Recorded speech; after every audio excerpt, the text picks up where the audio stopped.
कथित भ्रष्टाचाराच्या निषेधार्थ महिलांचं पुण्यातील सेंट्रल इमारतीवर आंदोलन। मागण्यांकडे लक्ष वेधण्यासाठी आंदोलनकर्त्या महिला इमारतीच्या भिंतीवर चढून बसल्या।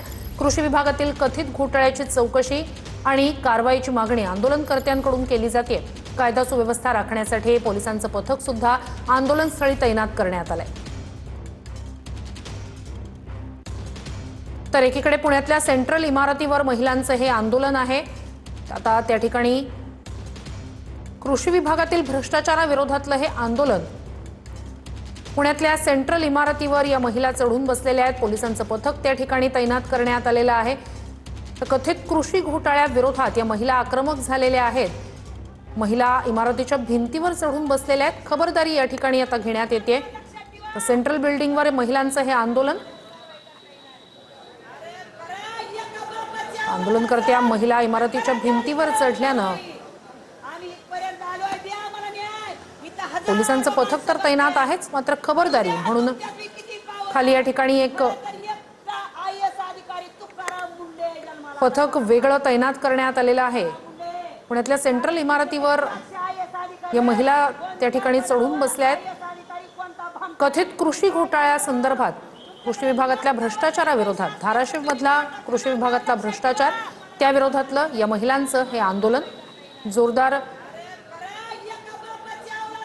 घोषणाबाजी एका महिलेकडून त्या ठिकाणी केली जाते। तर पुण्यातल्या सेंट्रल इमारतीवर या महिला चढून बसल्या आहेत, त्या ठिकाणी आंदोलन करतायत। या महिलांना समजावून त्या ठिकाणाहून खाली उतरवण्याचा प्रयत्न सुद्धा केला जातोय। पोलिसांचं पथक तैनात करण्यात आलेलं आहे, मात्र खबरदारी म्हणून इमारतीच्या खाली सुद्धा एक पथक त्या ठिकाणी तैनात करण्यात आलेलं आहे। धाराशिवमधल्या कृषी विभागातल्या कथित भ्रष्टाचाराविरोधात आंदोलन या महिला करतायत। थेट सेंट्रल इमारतीवरच या महिला चढून बसलेल्या आहेत, त्यामुळे प्रशासनाची त्या ठिकाणी पुरती धांदल उडालेली आहे। पोलीस पथक त्या ठिकाणी तैनात करण्यात आलेलं आहे। अधिक या सगळ्या संदर्भात जाणून घेऊया आपले प्रतिनिधी लक्ष्मण जाधव यांच्याकडनं। लक्ष्मण, किती वेळापासून या महिलांचं आंदोलन सुरू आहे? या महिलांना त्यांचं आंदोलन त्या ठिकाणी संपावं यासाठी काही प्रयत्न केले जात आहेत का? त्यांनी आंदोलन मागे घ्यावं यासाठी काही प्रयत्न केले जात आहेत का? श्रुतीजी, नक्कीच एक महत्त्वाची घडामोड म्हणावी लागेल। जवळपास 2.5 तासापासून धाराशिव जिल्ह्यातल्या या महिला आहेत आणि या महिलांचं पुण्यातील सेंट्रल बिल्डिंगमध्ये जे आयुक्तांचं कार्यालय आहे त्या कार्यालयाच्या बाहेर सुद्धा आणि विशेष म्हणजे या सेंट्रल बिल्डिंगच्या वरती सुद्धा छतावरती बसून जवळपास 2.5 तासापासून या महिलांचं जे आहे ते आंदोलन सुरू आहे।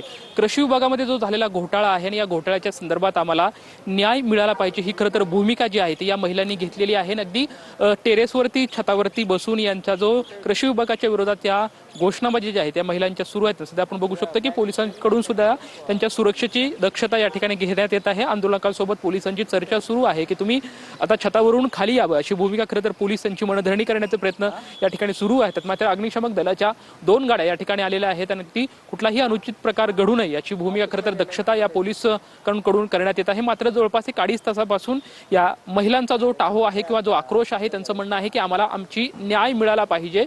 जो काही घोटाळा झाला आहे, जे कृषी साहित्य वाटप करण्यात आलेलं आहे ते कृषी साहित्य अगदी निकृष्ट दर्जाचं आम्हाला साहित्य वाटप करण्यात आलेलं आहे आणि याच्या संदर्भात आम्ही आवाज उठवतोय। सातत्यानं आम्ही या संदर्भातल्या जे काही अधिकारी आहेत त्या अधिकाऱ्यांना सुद्धा निवेदनं दिली किंवा संबंधित बाब त्यांच्या लक्षात आणून दिली, मात्र त्याच्यावरती कुठलीही भूमिका घेतली नाही। त्यामुळे कृषी मंत्र्यांकडे किंवा कृषी आयुक्तांकडे हा विषय गेला पाहिजे या संदर्भात आम्ही हे खरं तर हे आंदोलन सुरू करतोय। कारण की यापूर्वी सुद्धा सातत्याने आम्ही हा आवाज असेल किंवा आमची भूमिका संबंधित अधिकाऱ्यांपर्यंत मांडलेली आहे, मात्र त्याची कुठलीही दखल घेते नाही। आज नक्कीच लक्ष्मण, तुम्ही दिलेल्या संपूर्ण माहितीसाठी तूर्तास धन्यवाद। अपडेट्स घेत राहू, या आंदोलनासंदर्भातले अपडेट्स वेळोवेळी तुमच्याकडून जाणून घेत राहू। पुण्यातील सेंट्रल बिल्डिंगच्या छतावरती काही महिला आक्रमक होत यांचं आंदोलन सुरू आहे। धाराशिव जिल्ह्यामध्ये कृषी विभागाकडून जो घोटाळा करण्यात आला आहे याच्या विरोधात खरं तर हे आक्रमक जे आंदोलन जे आहे ते सध्या सुरू असलेलं चित्र आपल्याला पाहायला मिळतंय। माझ्या मिस्टरांनी आत्महत्या केली, ते जवळपास 20 लाखापर्यंत कर्ज होतं। 20 लाखापर्यंत कर्ज होतं। मंत्री, मुख्यमंत्री सगळे पार एकनाथ फडणवीस पर्यंत भेटायला आल्यानंतर आम्हाला आश्वासन दिलं की साधं आम्हाला बसायला सुद्धा घर नाही। एक आमच्या घरातला करता गेलाय की आम्हाला घर नाही बसायला. आणि ते काय म्हणतात आता की तेव्हा म्हणले हे कर्ज माफ करताव, तुम्हाला घरकुल देताव, हे करताव, त्या टायमिंगला म्हणून गेले ना. आता काय म्हणतात की तुमची ही शेतकरी आत्महत्या मान्य नाही. मग मला म्हणायचं शेतकरी आत्महत्या का मान्य नाही, कशामुळे मान्य नाही? जोवर ही आत्महत्या मान्य करत नाही तोपर्यंत आम्ही इथलं हलणार बी नाही. आणि त्यांनी जशी आत्महत्या केली तशी 2 लेकरं मी पण इथंच जीव देणार. धाराशिव तालुका अधिकारी असेल, धाराशिवच्या जिल्हाधिकारी असेल, आज तिथं न्याय भेटला नाही म्हणून आयुक्त कार्यालयावर आलोय आम्ही. का तर 12 कोटीचा घोटाळा. आज या माऊलीनं 10 महिन्यापूर्वी हिच्या मिस्टरांनी आत्महत्या केली शेतकरी कर्जाला कंटाळून.